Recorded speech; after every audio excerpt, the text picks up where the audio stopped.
अस्सलामुअलैकुम, मेरा नाम हबीबुल्लाह है। क्रिक टॉक्स के प्लेटफॉर्म से एक दफा फिर आपके साथ हाजिर है। पोस्ट मैच एनालिसिस होंगी। वर्ल्ड कप फाइनल जो इंडिया और ऑस्ट्रेलिया के दरमियान अहमदाबाद में खेला गया और जो ऑस्ट्रेलिया 6 विकेटों से बआसानी वन साइडेड फाइनल मार दिया भारत को। आज हमारे साथ हक्स प्रोडक्शन के स्टूडियो पे हमारे साथ मोहम्मद उमर मौजूद है और अब्दुल गनी भी है। पहला सवाल मेरा आपकी तरफ है अब्दुल गनी। देखिए आज काफी बात हम करेंगे इस पे भी, जैसे इंडिया की जो बैटिंग गई और फिर ऑस्ट्रेलिया ने जिस तरह चेस किया। लेकिन मेरा जो पहला सवाल है आपसे वो है पैट कमिंस, और पैट कमिंस की कप्तानी के बारे में आप बताएं। जो उन्होंने आज जिस तरह की कैप्टनसी की, जो डिसीजन टॉस पे भी लिया और फील्ड में भी जैसे आपने देखा, तो क्या कहेंगे पैट कमिंस के कैप्टनसी के बारे में? देखिए जी, अगर हम पैट कमिंस की बात करें, वो ऑस्ट्रेलिया के माजी के कप्तानों की तरह एक बहुत ज़्यादा strong figure on the field नज़र नहीं आते, बहुत ज़्यादा एनिमेटेड नज़र नहीं आते या बहुत ज़्यादा अग्रेसिव चेंजेस करते हुए फील्ड नहीं आते, नज़र नहीं आते ऑन फील्ड, ठीक है?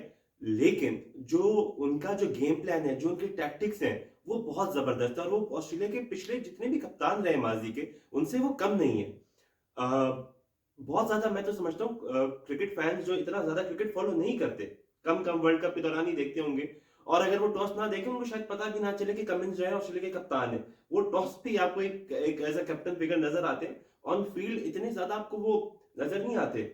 तो ये एक उनकी एक सिफत कह लें कि he knows how to get the job done, he has the right template and he has a lot of control and composure in his emotions.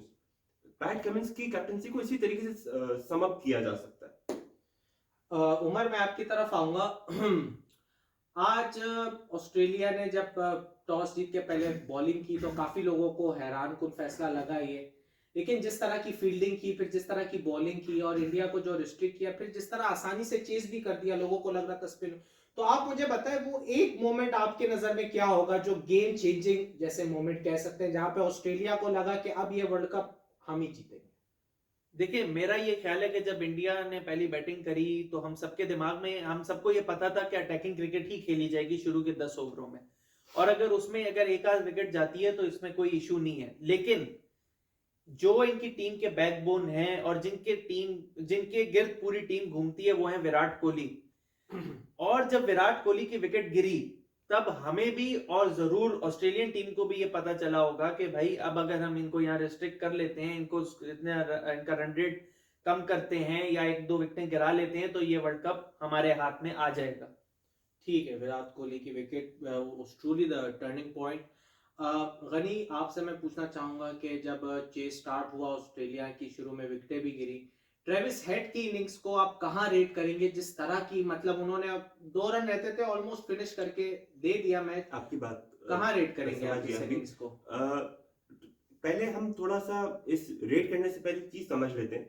Travis head जिस तरीके के प्लेयर हैं, कि जिस तरह की हमने काफी बात भी की है पिछले वीडियोस में भी और लाइव में भी, कि he lives by the shot and he will die by the shot. Same goes for Rohit Sharma.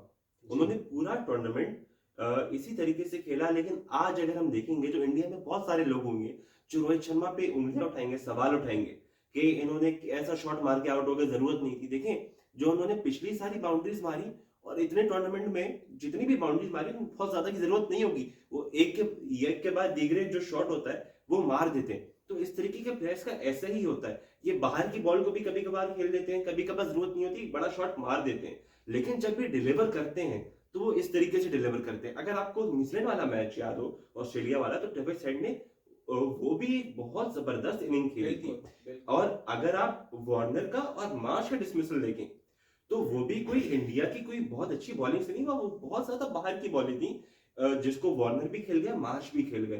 तो इनका इन तीनों का टेम्पलेट सेम था। जो एग्जीक्यूट हुआ वो हेड का हुआ और ये बहुत बड़े ओकेजन पे हुआ। आई थिंक ये सिल्वर लाइनिंग है इसके ट्रेविस हेड के करियर की, और ऑस्ट्रेलिया की हिस्ट्री में ये इनिंग्स लिखी जाएगी। और इस इनिंग्स की जितनी तारीफ करें कम है।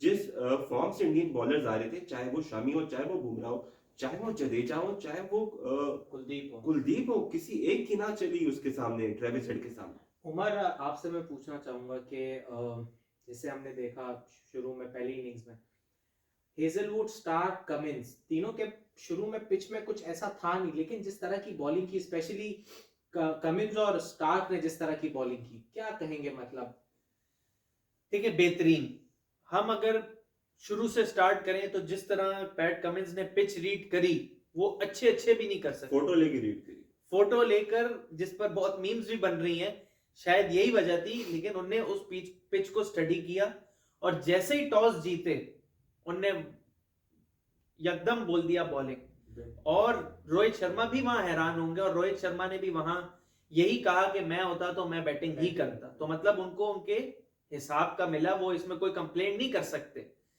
जो पैट कमिंस ने अपनी बॉलिंग खुद रीडिंग फ्रॉम द फ्रंट, उनने जो थोड़ी सी back of the length bowling कराई, उससे ये पता चल रहा था कि ये पिच इतनी आसान नहीं है, यहाँ पर आपको खड़ा होकर लंबी इनिंग्स खेलनी पड़ेगी। ड्राई पिच है, थोड़ी सी स्लो पिच है, स्लोअर साइड पर है। तो पैट कमिंग और मिचेल स्टार्क के बारे में तो क्या ही मैं आपको बोलूं, वो तो एक पुरानी कारतूस है, वो चलती रहती है। लेकिन मैं इनकी कैप्टनसी, इनकी बॉलिंग को बहुत हाईली रेट करूंगा, और बहुत ही मजा आया आज इनकी बॉलिंग देखकर। मुझे इनकी बैटिंग देखकर इतना मजा नहीं आया, क्योंकि थोड़ा सा दिल में था कि 240 स्कोर लगा हुआ है, ये जीत जाएंगे। बॉलिंग देखकर असली मजा आया कि फास्ट बॉलर्स इंडिया में डोमिनेट कर रहे हैं। अच्छा, मैं इस पे हबीब और उमर एक और चीज ऐड करूंगा। अगर आप लोगों ने नोट किया हो कि रोहित शर्मा के अगेंस्ट उन्होंने थर्ड मैन जो है काफी वाइड लिया हुआ था, पॉइंट पे था बेसिकली। हाँ, वो बिल्कुल आप बैकवर्ड पॉइंट कह लें या जो भी डीप लिया हुआ था, और ये उस चीज को नेगेट कर रहा था जो रोहित शर्मा से शुरू से करते आ रहे हैं। इवन दो उनके पास एक तो बॉलें भी गई उस फील्डर के पास जो कि थोड़ी सी आगे गिरी, वरना उनका वो प्लान एग्जीक्यूट हो जाता। और जॉश हेजलवुड, जिनके पिछले मैचेस में इस तरीके के फिगर्स थे कि 8 ओवर में उन्होंने कोई 12 रन दिए हुए थे, हाँ, उन पे भी जब रोहित शर्मा ने अटैक किया, वो लोग कोई अंडर प्रेशर आके उन्होंने गंदी बॉलिंग शुरू नहीं की। उन्होंने वही अपना जो प्लान था उस पर स्टिक रहे और उसी पे इंडिया को बाहर किया। ये बहुत एक इंपॉर्टेंट चीज है जो ऑस्ट्रेलियन माइंडसेट बताती है।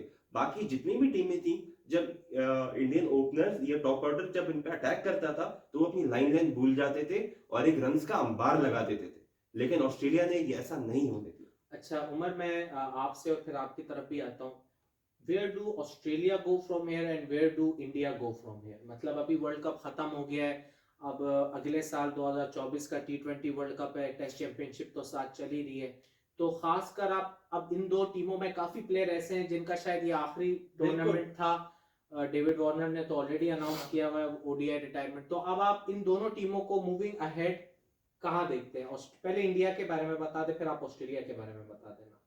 देखिए, इंडिया को समझना पड़ेगा कि वो ऑस्ट्रेलिया से सीखें, वो world cup to world cup चलें, वो अपनी टीम बिल्ड करें फ्रॉम स्क्रैच। देखें, अब ये मुश्किल फैसले हैं, लेकिन मेरा ये ख्याल है कि अब रोहित शर्मा हो गए और एक दो और खिलाड़ी हो गए, अब उनका ये शायद गालिबन उनका ये आखिरी वर्ल्ड कप है, और उनको नया टैलेंट ढूंढना पड़ेगा, उनको पॉलिश भी करना पड़ेगा, और साथ के साथ उनको पूरा चांस देना पड़ेगा। देखें, इनकी डोमेस्टिक क्रिकेट में और इनके आईपीएल में अगर इनका हम टैलेंट देखें तो कोई टैलेंट की कमी नहीं है। बस मसला ये है कि पहले से ही इनके 11 में इतने स्ट्रॉन्ग प्लेयर्स हैं कि उनको जगह नहीं मिलती, तो उनको पूरा चांस दें, और एक अभी से प्लानिंग करके रखें 2027 के वर्ल्ड कप की, ओडीआई क्रिकेट की बात कर रहा हूं मैं, और फिर उनको पूरा चांस दें और फिर लेकर चलें। ऑस्ट्रेलिया की जहां तक आपने बात की, ऑस्ट्रेलिया को मुझे कुछ बताने की जरूरत नहीं है। ऑस्ट्रेलिया के पास वो रेसिपी है जो ओडीआई वर्ल्ड कप जीतती है। ऑस्ट्रेलिया को पता है हमने इसको खिलाना है, इसको नहीं खिलाना, ये बॉलर है, इसमें थोड़ी सी बैटिंग ज्यादा है, इसको बैट्समैन, आप स्टीव स्मिथ को देख लें, जब वो आए थे लेग स्पिनर थे, बैट्समैन बन गए। आप मिचेल मार्श को देख लें, Mitchell Marsh wasn't a good batsman, आज देख लें वो कहां पर है। ट्रेविस हेड को आप देख लें, वो एज अ बैट्समैन ही आए थे, लेकिन इतने अच्छे बैट्समैन नहीं थे, लेकिन इनकी एक परखने की आंख होती है। इन्हें ट्रेविस हेड को देखा, ओपनर भेजा, और आज वो दुनियाई क्रिकेट के one of the best ODI batsman हैं। तो हमें ये ऑस्ट्रेलिया से सीखना चाहिए, बाकी टीमों को भी ऑस्ट्रेलिया से सीखना चाहिए कि अगर उन्हें किसी को ड्रॉप करना है या उनको खिलाना है, वो उसमें कोई दो राय नहीं रखते, वो फिर करके रहते हैं। आप देखें, वार्नर जा रहे हैं, स्टार्क जा रहे हैं, गालिबन हेजलवुड भी नहीं होंगे, लेकिन वो अपनी टीम बिल्ड करेंगे, और इसी से हम सबको सीखना चाहिए। आप बता दें कि India, where do India go? देखिए, India has to move forward, they have to think without Kohli. और ये मैं इसलिए कह रहा हूँ क्योंकि जब भी आज भी फाइनल था, बड़ा ओकेजन था, अगर आज ये विराट कोहली 100 कर देते ना, ये 240 आपको शायद 350 या 350 नजर आ जाता। क्योंकि विराट कोहली के अराउंड ये टीम रिवॉल्व करती है। लेकिन हमेशा ऐसा नहीं हो सकता। इवन दो कि विराट कोहली ने 50 भी किया, फिर भी ऐसा लग रहा है आज कोहली फेल हो गया। क्यों? क्योंकि आज इंडिया नहीं जीती। तो अगर इंडिया को एक बड़ी टीम बनना है तो उनको अपनी टीम ऐसी बनानी है कि वो कोहली के बगैर ही मैचेस जीत सकें।